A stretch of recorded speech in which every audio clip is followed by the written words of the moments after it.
I'll just go. So yeah, as I was saying, I'll just give a little background to Safe Landing. So thanks everyone for joining. Safe Landing, who are running this session, we're a group of aviation workers and we're campaigning for a sustainable future. So we're a group of aviation workers and we're looking to navigate a sustainable future for the industry. So we're kind of cross-sector. Anyone that's related to the aviation sector can get involved, whether you're a pilot, cabin crew, you're an engineer, you work in an airport, you know, even if you're connected to the tourism industry in some way, we're keen to have you and have your perspectives. And we've got a website, safe-landing.org, and our email address is there as well if you're keen to get in touch and you've got any questions. You want to sign up to our newsletter or get involved in any of our activities or our discussion groups, please send us a message. And just, you'll see on our website, we've got these 4 demands of industry leaders that we came up with as a group. So the first one is being honest about the total environmental impact of flying, not downplaying the impact, not ignoring the non-CO2 emissions and that sort of thing. The next thing is being realistic about the limits of technology to solve the problem of aviation's impact. And that's where the talk today is going to come in. We're going to look at hydrogen aircraft because that's something that's being talked about more and more.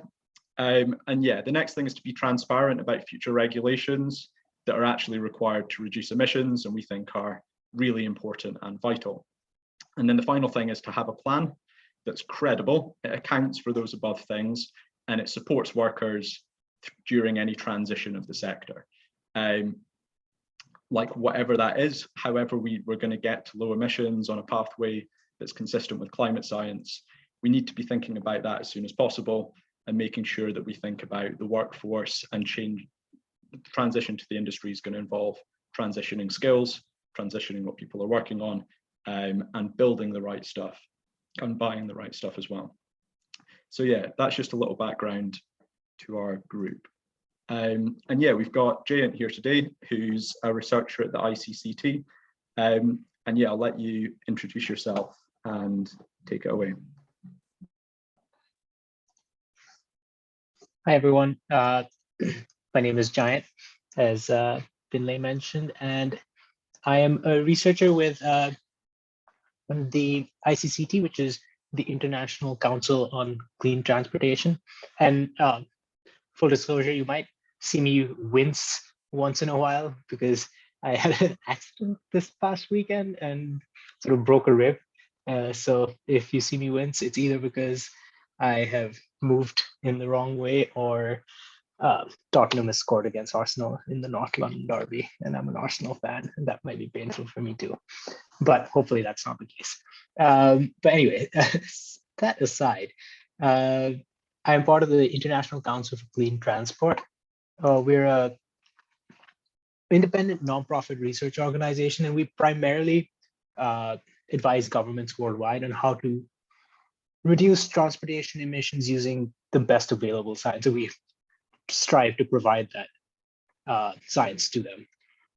And I am part of the aviation team, and which focuses on, as the name suggests, aviation related emissions and corresponding policy opportunities.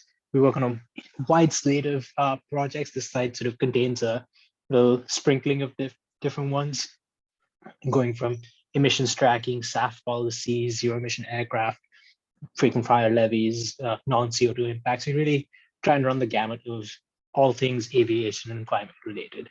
I'm also the first aviation team member based in Europe, specifically with the point of focusing on policies in this geography, UK and EU, both. And part of my job is connecting with organizations such as Safe Landing. So I'm grateful to Finlay for providing me with this opportunity to talk to you guys. And my presentation is pretty short. So if there is something that is unclear on a slide or something that you want immediately explained, please just unmute yourself. You can interrupt me. I don't mind. This group is small. I don't mind it being as interactive as possible in this sort of Zoom state that we're in. So today the talk is going to be on hydrogen-powered aircraft. And so with this study, what we were trying to do is sort of answer the question about what impact could hydrogen-powered aircraft have on aviation's emissions. And one of the key constraints that we were trying to include in this study was the constraint that it must enter service in 2035. And as you all are probably aware, that severely limits the design space because 2035 is just around the corner in aviation sort of aircraft development timeframes. So, and generally speaking, like developing a hydrogen propulsion system and storage system, that would be completely new and a huge leap forward in technology in itself. So we'd expect the rest of the aircraft to not really change much from what we see today. And then the question is why 2035? That's because that's when Airbus is slated to have their zero-E aircraft ready. And so with these sort of the constraint are the hydrogen-powered concepts that you see here are going to be essentially retrofits of current aircraft designs that could include liquid hydrogen combustion-based propulsion systems. And the idea is to sort of fit this into existing infrastructure. Well, there'll be new infrastructure for hydrogen refueling, storage, and delivery. But in terms of terminals, gates, like the wings, the fuselage length, all of that is limited to what is being currently flown today. So that brings me to sort of like the overall design assumptions that we made in this. We only consider liquid hydrogen combustion as the propulsion system. No, we don't really consider fuel cells. That's a future study for me. And the storage system is just a single tank. It's behind the passenger cabin. And we use relatively conservative gravimetric indices to define the weight of the fuel system. And here gravimetric index refers to the mass of the hydrogen, the ratio of the mass of the hydrogen to the mass of the entire fuel system. So this includes any sort of additional valves, pipes, heat exchangers that would be required for a hydrogen-powered propulsion system as opposed to a conventionally fueled aircraft. And you were saying which one is like 0.2 better than 0.35? Yes. So 0.35 is better than 0.2. So when we say 0.2, that means for 100 kilogram fuel system, you have 20 kilograms of that is hydrogen. And with 0.35, 35 kilograms of that would be hydrogen. And so 0.35 is also sort of the threshold at which you start getting the mass advantage for hydrogen. So if you get a fuel system that has a gravimetric index of higher than 0.35, you can get aircraft that are lighter than current aircraft. So this sort of just gets up to that threshold. So again, these are sort of conservative design constraints that we placed on this. So yes, so everything is sized based on reference aircraft that we choose, and everything is sized so that we can keep sort of takeoff field lengths and aircraft controllability sort of similar to these reference aircraft. And yeah, and so we also sort of model aircraft families, like how OEMs will create sort of the A319, A320, A321. We sort of use that design philosophy, and you'll see that later in the presentation as well. And with that, we sort of tackled two kinds of aircraft: a turboprop based on the ATR 72, that was the reference aircraft we chose, and a narrow body aircraft, and that's based on the A320 neo. And yeah, you can see the single tank design. Sorry, can you see my? Yes, you can see my mouse. The single tank behind the passenger cabin. So that's kind of our design limitation. So the tank can only really be as wide as the diameter of the fuselage. And so with this sort of configuration, we find that the turboprop can carry about 72 passengers, close to like 1,300 kilometers, whereas the narrow body can carry 165 passengers, 3,200 kilometers. And that's actually a significant, especially in the European context. A 3,200 kilometer flight covers a large chunk of the European continent. And so this was kind of almost a surprise for us when we were starting to figure this out, because even with these conservative design choices, you can get aircraft that can cover a decent amount of range. Now, what does it actually mean for the specific routes that can be covered? So to do that, what we do is just sort of compare it to the 2019 routes that were flown by.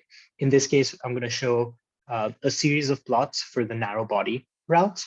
You'll see on the x-axis is the range of the aircraft, and on the y-axis is the number of seats available. And it ranges from like 100 to about 240 for the longest sort of tightest seated density aircraft that you can find in the narrow body range. And here are the gray dots. Each of these is sort of a route. They're clustered to make a little more of the routes visible, but these sort of represent the kind of overall routes that were flown in 2019. And sort of on top of that, you could overlay the payload range capacity of a typical narrow body aircraft. And in this case, we choose the reference, which is the A320neo. And you see that in the purple line. And again, the payload range, basically anything under this line is serviceable by the A320neo. Above that line, it has either too much, it can't carry the number of passengers, or it can't make the range. So that's kind of how these payload range diagrams work. And then on top of that, we can then overlay what the LH2 liquid hydrogen powered narrow body can do. In this case, we choose sort of a 168 passenger one. And you can see it can't achieve the performance that the A320, like the conventionally fueled aircraft can, because Jet A is just like the correct density and energy density in terms of volume and weight to really give you that extra performance. But that being said, you can still cover a good chunk of these routes. So that's a good sign. Now, like I said before, we're going to model aircraft families. And usually when these OEMs do aircraft families, they're changing the length of the fuselage. In this case, what we do is we keep the same fuselage length. All we do is sort of change the relative size of the tank versus the passenger cabin. So you're trading passenger carrying capacity for range. So in this case, here you see this red line, which is the 192-seater aircraft. That can only really get to just above 2,000 kilometers, whereas the 150-seater can get up to like over 4,000 kilometers. And when you have this sort of family of aircraft, now you can cover almost 60% of all narrow body routes. And that's a significant chunk of the aviation market, especially when you're talking in terms of departures from airports. And here again, I've colored the covered routes in green and the uncovered missions in red. So you can see anything under these lines is serviceable by hydrogen aircraft, whereas the ones above that aren't. And we do a similar thing for the turboprop as well. Just to check on that, yeah, you're basically saying that the aircraft staying the same size, but you're expanding the tank and you're getting rid of passengers. Mm-hmm. Yeah, exactly. So it's the same aircraft, but okay. Yeah, actually, so and we've had talks with EasyJet on this, and they are more sort of. So it again depends on the airline operations for what they would want. EasyJet would much prefer a higher capacity aircraft with shorter range, because most of their flights are shorter than 2,000 kilometers, and they can function in that bandwidth and carry more passengers. And so it's sort of it gives the flexibility to the airlines for what kind of aircraft they want as well. And so we do a similar thing with the turboprop. On the left here, you can see the ATR 72 is the reference aircraft, and these are the hydrogen-powered ones. And the hydrogen-powered ones can't perform as well as the ATR 72, but they can cover nearly all turboprop routes with this family. So again, these fairly conservative designs can cover a large range of these the existing missions.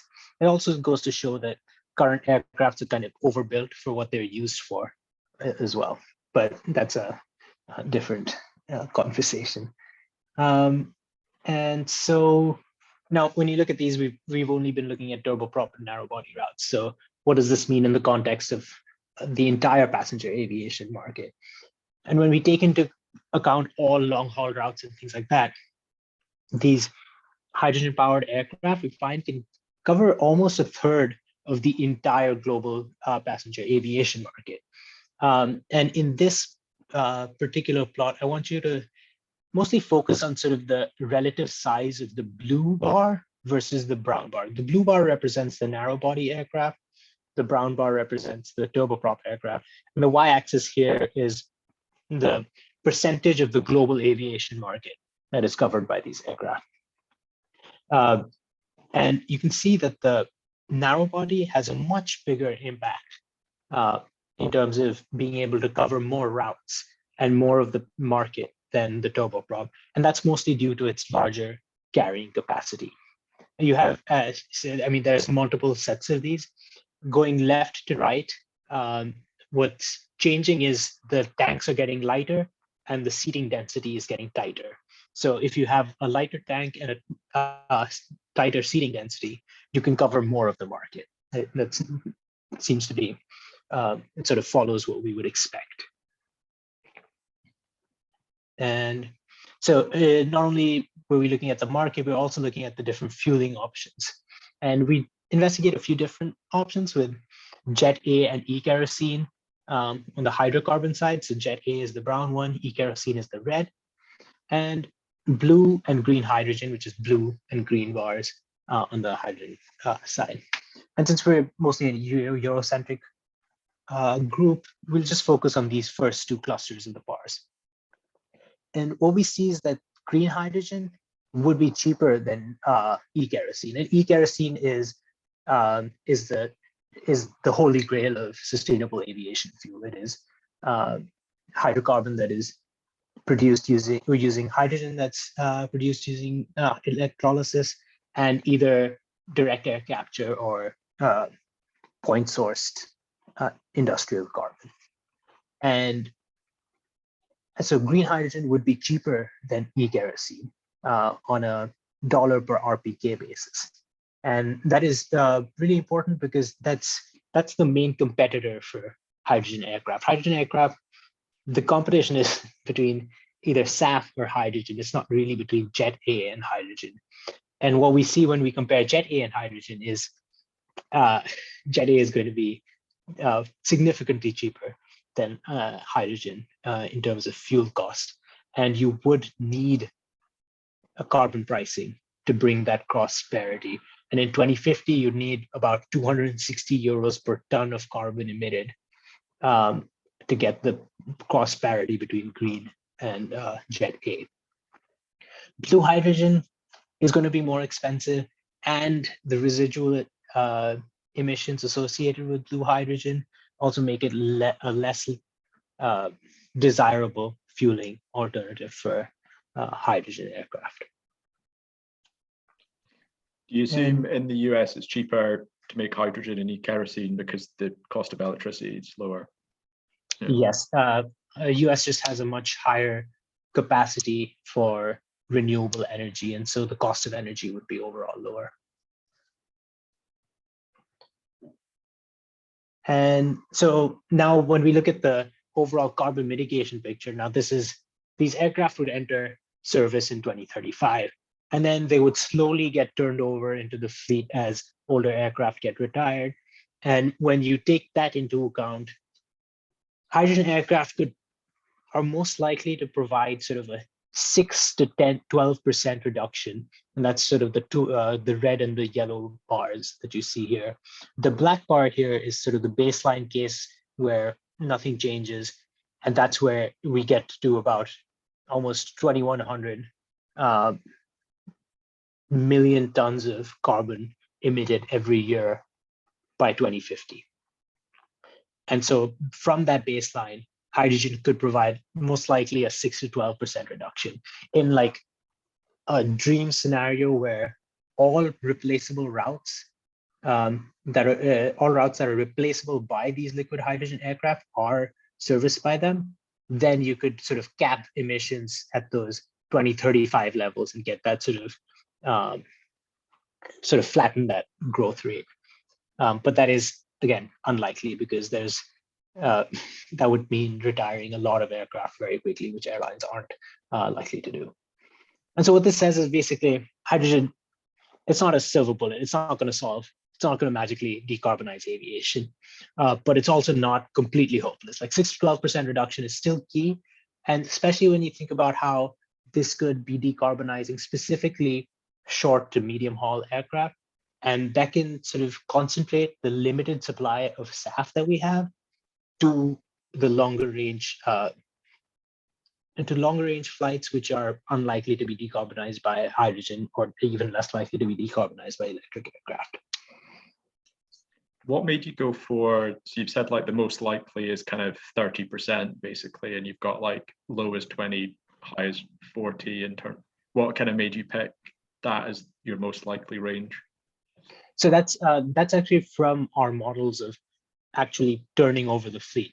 And what that requires is us assuming that starting in 2035, either 25% of all narrow bodies that are being delivered are hydrogen, or 50% of all narrow bodies being delivered are hydrogen. And that's what gives you the sort of this difference between 6 to 12% reduction is, and that, so that's taking into account the rate at which aircraft are generally retired. Okay, yeah. And so what, that 25% or 50%, is that like immediately at 2035, they're producing them at that rate? Yes, so it sort of averages out. So, I mean, if you simplify the model a little bit, yes, that's kind of what it averages out to. Right. There'll be some sort of annual variations, but yes, that's about how much you would get. Cool, okay. And so then this also, the other side of the argument, so the other side of the equation is hydrogen supply, and the demand that aviation would create. And if there's full adoption, which is unlikely, again, we get like 90 megatons of hydrogen annual demand by 2050. But more realistically, it's sort of in the 20 to 40 megatons per year. And as a reference, the IEA estimates that the global hydrogen production in 2019 was 69 megatons. And out of this, more concerningly, only 0.1% was produced using water electrolysis, which is what is required for the hydrogen to really be sustainable and be green. So there's a huge scale up of hydrogen required, similar to how there's a huge scale up of SAF required to really meet any of the net zero ambitions of either industry groups, airlines, or for aviation in general. So, I mean, I've highlighted some of these challenges already, but there are some significant ones for hydrogen aircraft really to take flight. First and foremost is the development of this liquid hydrogen combustion engine. So nothing of this kind exists now, let alone flies. So, and this is hopefully going to be tackled by Airbus's recent announcement of the A380 hydrogen test bed. But that's going to happen over the next few years. So hopefully that provides us some good results. We're going to have to scale up. Also a tiny engine on the side of the A380. It's not like really a representative. I think it's like a business jet engine. So it'll kind of be a demonstrator, but then you'll need a lot larger engine in reality for like a narrow body aircraft. Yeah, especially for the narrow body. So like that could be in the, so it's not like a turboprop. It is a business jet engine. You're exactly right. I wish they would just put a narrow point, like scale that up and make a go all out on that. But I think they're hedging their bets a little bit. As I mentioned before, like hydrogen demand there's going to be a huge scale up of hydrogen production required, and that's going to be required for e-kerosene as well, because hydrogen is a precursor to e-kerosene. There's also the massive problem of hydrogen infrastructure, right? We don't have any of the storage, delivery, or refueling infrastructure in place, and this is I'm hoping to quantify this infrastructure requirement in the next part of my research in this hydrogen aircraft saga at ICCT. But it's not all doom and gloom. It does provide some key advantages. So it is likely going to be more energy efficient than e-kerosene to produce. Not only that, it's going to be cheaper than e-kerosene to produce. So that reduces the electricity demand, renewable energy demand, and costs for airlines. And also, as mentioned before, it sort of saves the e-kerosene and other sustainable aviation fuels for long-haul routes, which are not likely to be replaced by hydrogen aircraft anytime soon. And that's sort of the end of my presentation. If you guys have any questions, please feel free to, and this is my email. It's just Mukhopadhaya at the ICCT. There's a link to the paper. I will also send out a PDF version of the file of the presentation, so you guys have that and can see these things. Awesome, thanks very much. And yeah, appreciate you coming and talking to us when there's an important football match going on.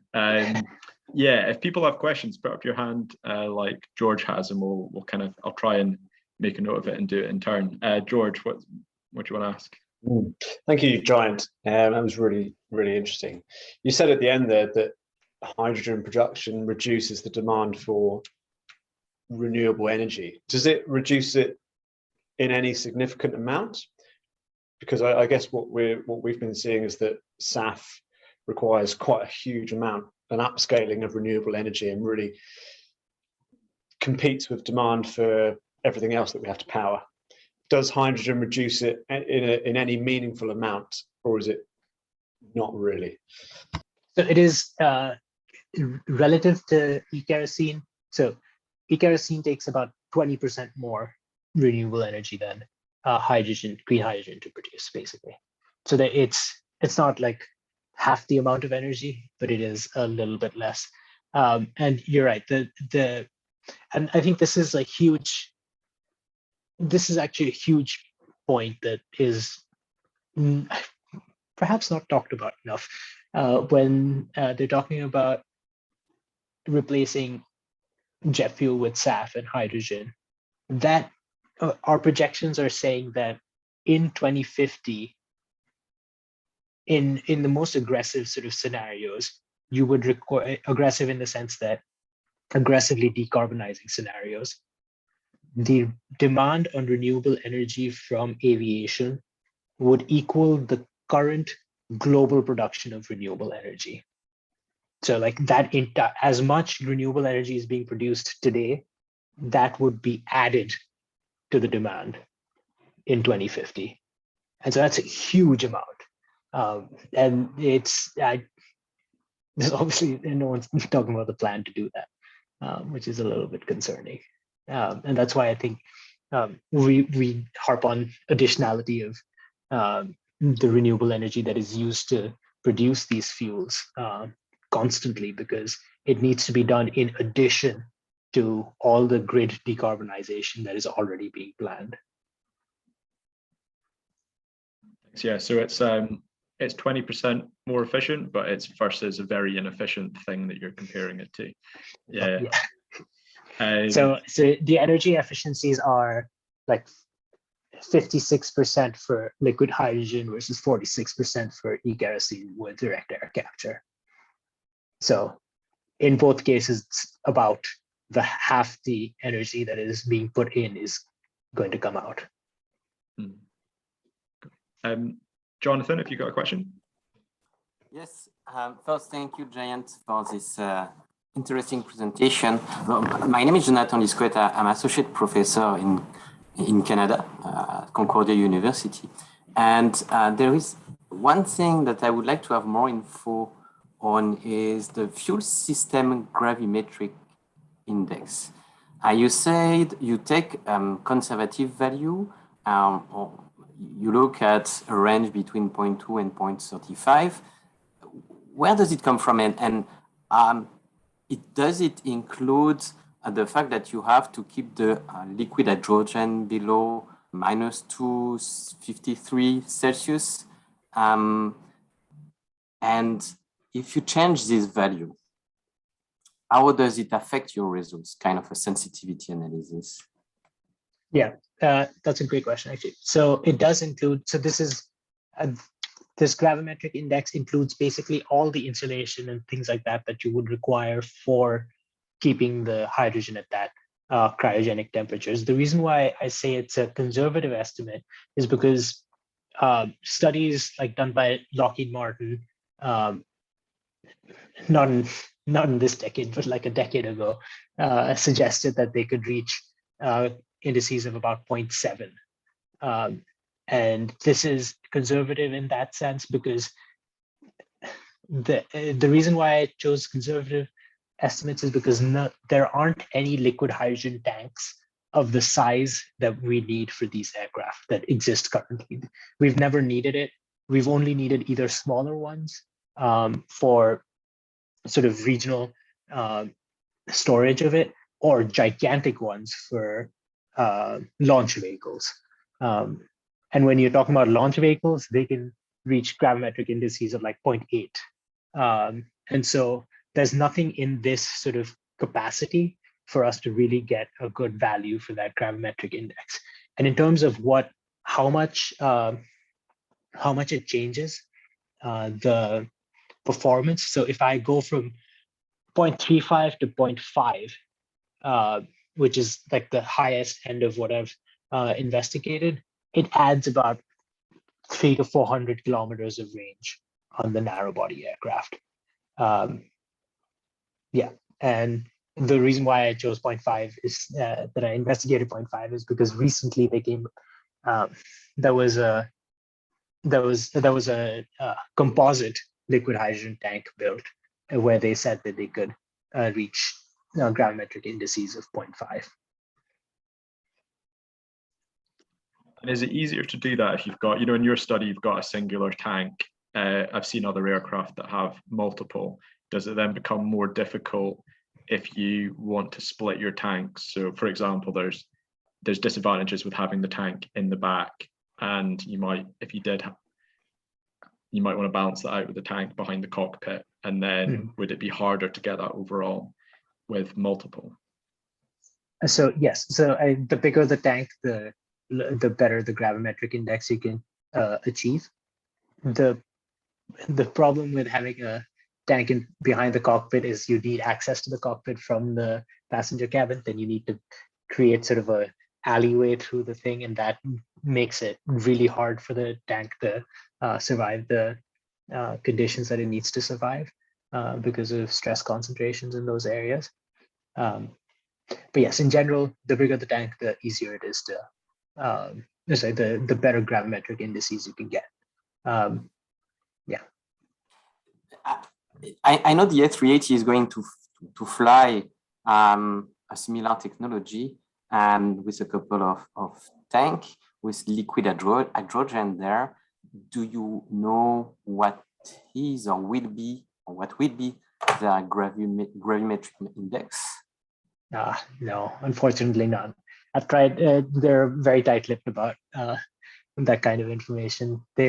All they said in all their releases was it's going to be a hermetically sealed compartment under the test bed, basically. So they didn't really give too much information about either capacity or gravimetric index.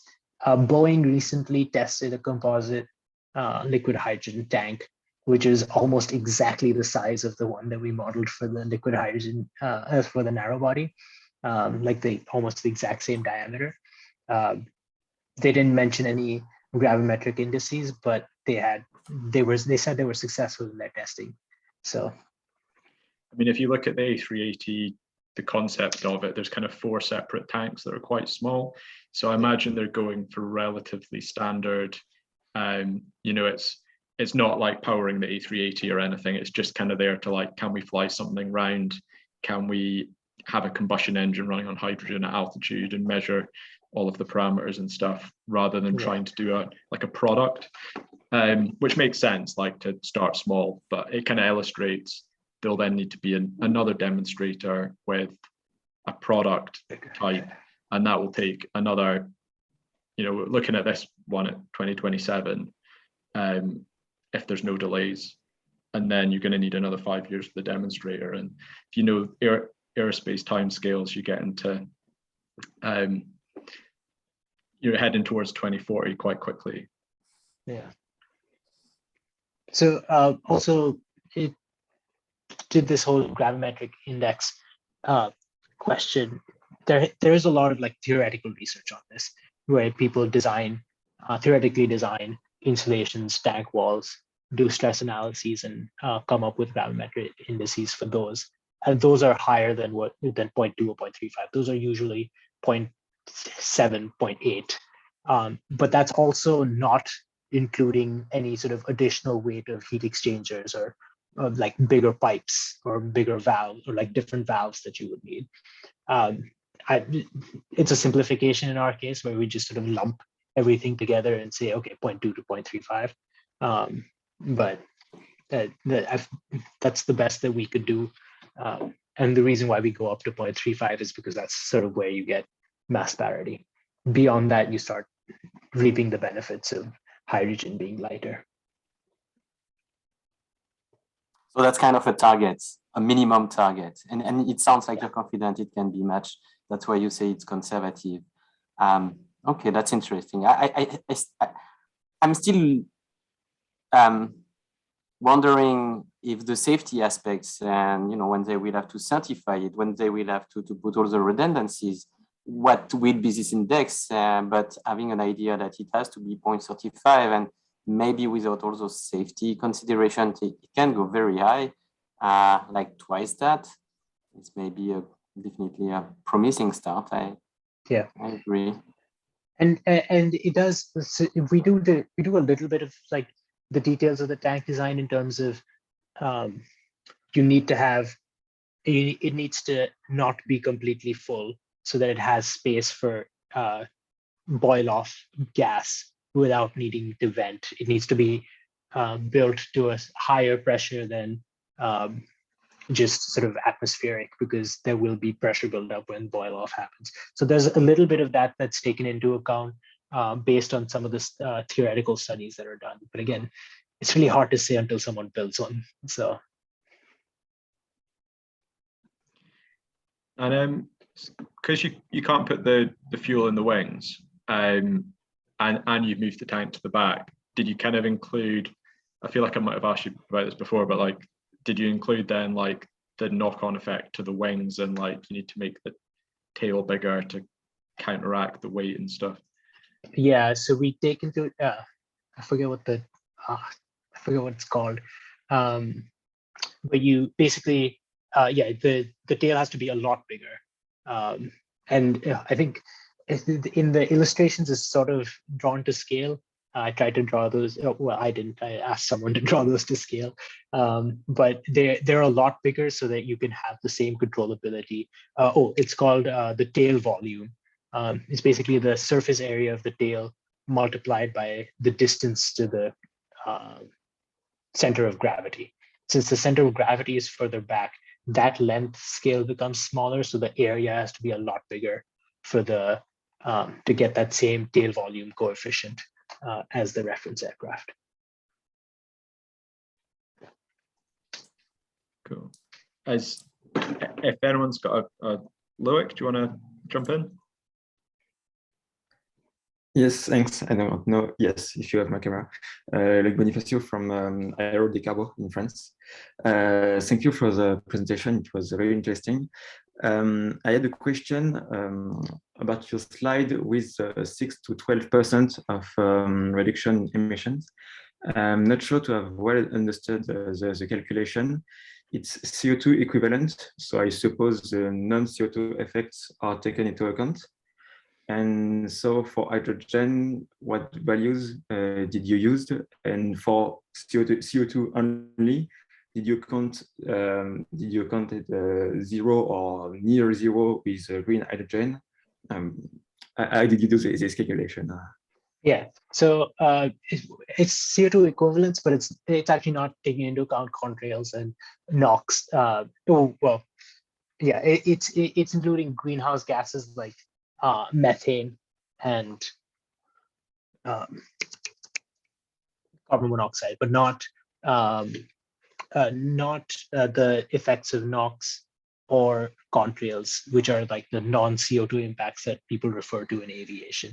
The reason why we did that is because we don't really know that for hydrogen. We don't, like, there's estimates for how contrails could be less.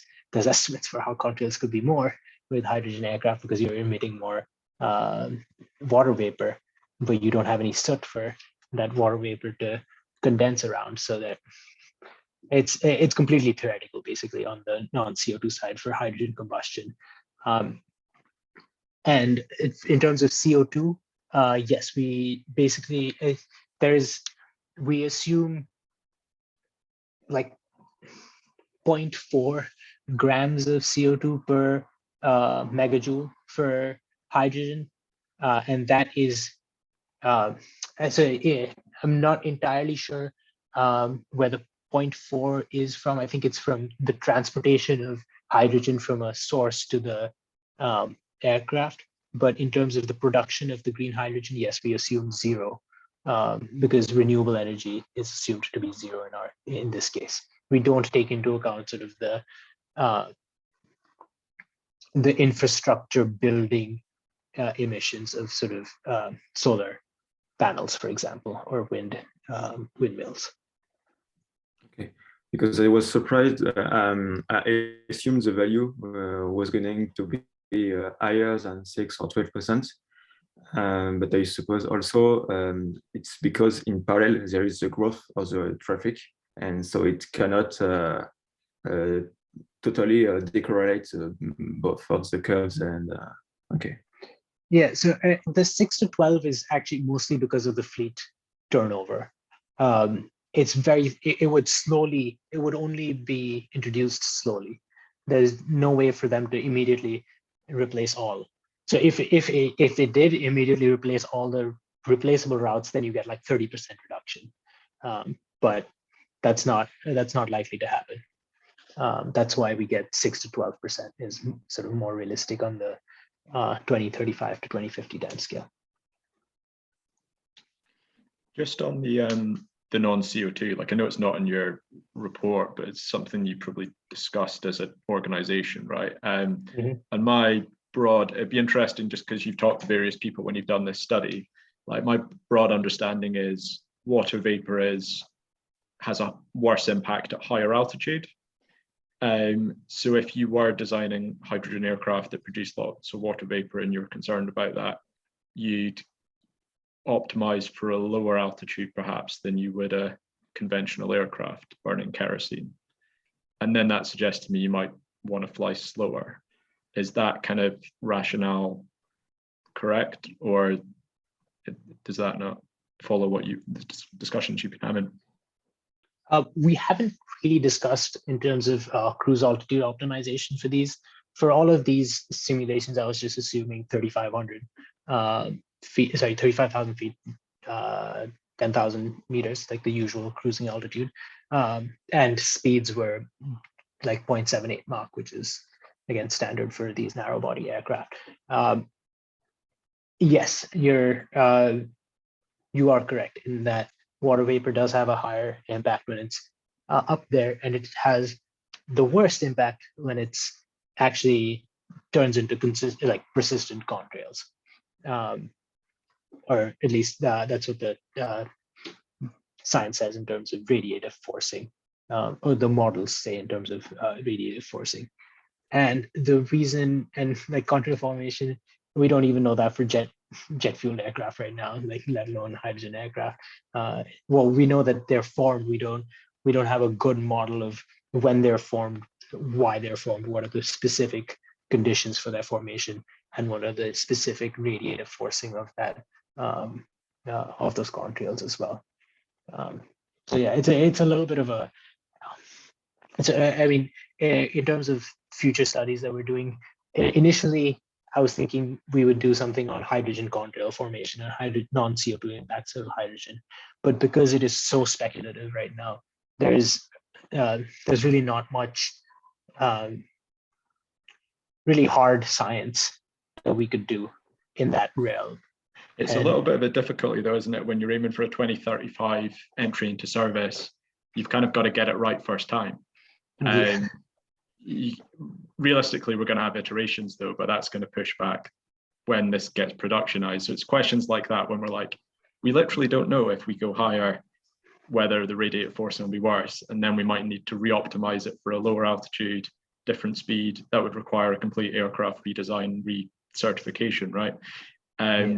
So that's the sort of thing that like we're looking at and kind of thinking, we probably need to dial back the expectations on it for reasons like that.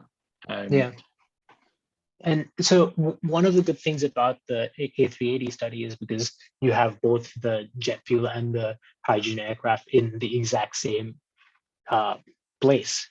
You can actually do measurements of both, the emissions of both, and kind of the contrail formation of both of those engines. So I think that might actually give some interesting insight into what is possible. But actually, so what you say about optimization for altitude is actually really interesting, because the reason why people are hesitant to reroute Jet A aircraft to reduce contrail formation is because in general, you would be flying at a lower altitude, which would then increase your fuel burn and increase CO2 emissions.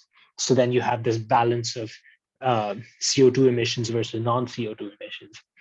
And then because there's so much uncertainty on the non-CO2 side, there's a chance that your optimized route would actually be worse.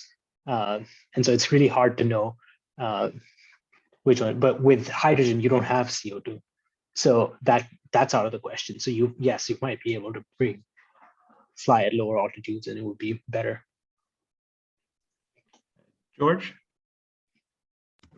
Yeah, I suppose what we're hearing in this talk and in previous talks with SAF and other technological solutions is that it's going to require massive scaling up of all technologies. And I guess in the context of what we heard yesterday from a charity called Possible that said the aviation industry historically has missed all of its targets. And I guess also in the context of the climate crisis is actually worsening much quicker than we expected, and we've then got to factor in massive societal disruption that will happen along the way. When you're doing studies like this, how do you feel about it? How optimistic do you feel that this is actually going to happen, is going to work? Or do you come out of these studies feeling not so optimistic, but having to stay scientific about it? In my personal opinion, I started off more optimistic. I'm less optimistic now. Just having seen all the things that go on in some of these meetings, and yes, that the We Are Possible report on how they have missed literally every single target that the aviation industry has set for itself so far is sort of a huge shining bright red light. Because the thing is, we're trying to be scientific about it, and you see this in sort of the IPCC reports as well, where they're still holding on to that 1.5 degree goal, but it seems less and less likely with every report. But we have to keep presenting a pathway that can lead to that, in hopes for people to have the ambition to go for it. And with that feeling, how how do you feel about non-technical solutions like demand management, demand reduction as a way to at least make sure that we're reducing in the short term to make sure that we even have a chance in the future of these technological solutions? No, I mean, if the COVID-19 crisis has taught us anything, it's like you can get a huge reduction in aviation emissions if you just fly less. It is very complicated though. So, and this is something that we're now starting to see with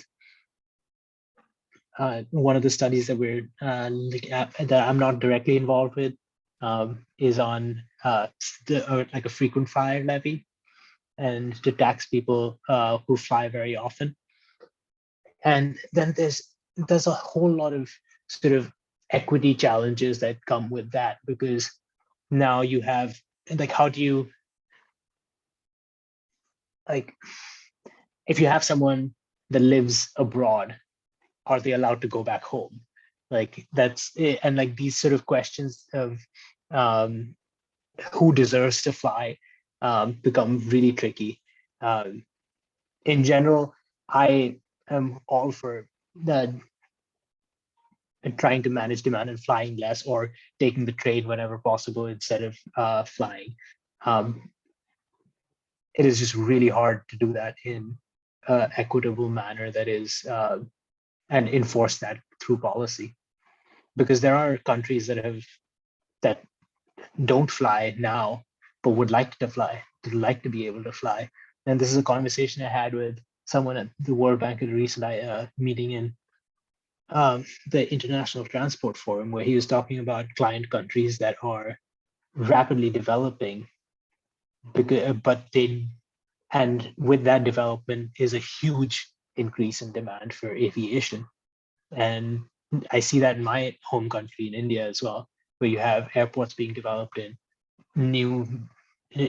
various different places, which then like supercharges the economies in those places, because now people can get there very easily because roads are terrible in India.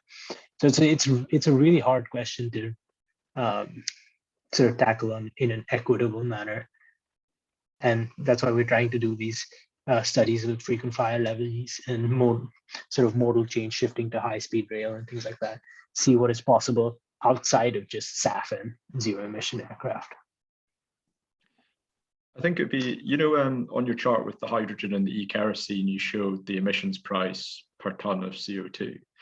I think something that'd be useful, because I've seen Possible, who we discussed earlier, they always talk about in the UK, 15% of people take 75% of the flights.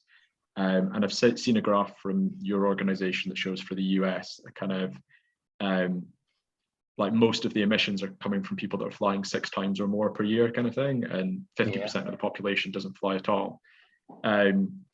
And actually, there's a 15% of people taking 70% of the flights, but probably those people are also flying a lot longer range as well. Like people that can just afford to fly aren't flying to Japan and to New Zealand for 2 weeks. They're probably more likely in the UK going to Spain or Italy. So it'd be interesting just getting that in data and saying, well, actually, can we actually see those percentage of people taking those flights, but actually what is the emissions? I think it would be an even more, and I think you'd find if you just priced emissions, it would be like a frequent flyer levy, because you'd see how much those high income frequent flyers were paying compared to people that are just doing 1 flight a year and it's not very far. And it's something that when we discuss this, you kind of mention it, but no one's produced the data for it. And I think that would be a really useful piece of that, because it's a lot easier to implement a flat emissions price or a fuel tax than it is a frequent flyer levy. Even though frequent flyer levy is good again, and I don't think it'd be that much admin compared to other stuff we do. It's not beyond our capabilities. It's just more complicated than doing a fuel tax. Yeah, no, I mean, it still blows my mind that Jet A is not taxed. That's just ridiculous to me. Everything else is except Jet A. Yeah. So that's it. Just, I think, for other people listening in terms of what our kind of group can see coming as well, we kind of see like that situation isn't going to last. And if it's not going to last, we don't really want to be kidding ourselves that, you know, then in 15 years time, jet fuel is still going to be super low cost, like on your graph, and not really an emissions price applied, no fuel tax. So we can see that's coming, and we'd rather talk about it now and it ramp in gradually rather than wait another 10 years and it go boom, and cause massive disruption, basically. Yeah, that's why I wanted to add those fuel price, the carbon tax bars on top of the jet fuel, because those are required.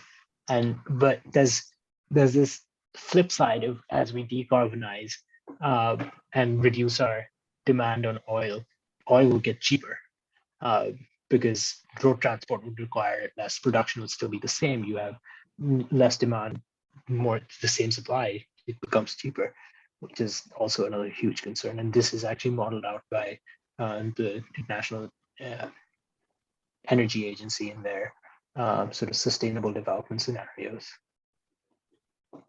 Cool.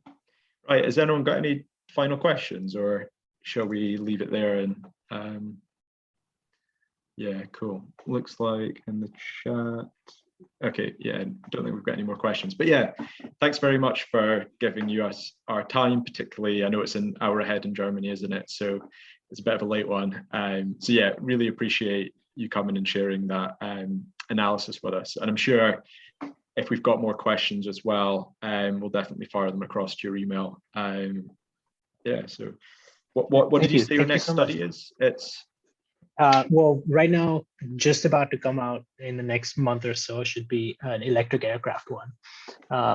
And then there'll be one on fuel cell aircraft, and hydrogen infrastructure is sort of next in the pipeline. awesome. Yeah. Well, yeah, good luck with that. And I'm sure we'll look out for future studies. Yeah, thanks everyone else for joining and for the good questions. Thank you, guys. Thanks very much, Gent. Thank you. Thanks, Jared and Phil. Thank you. See you guys. See you, George's dog. Thank you.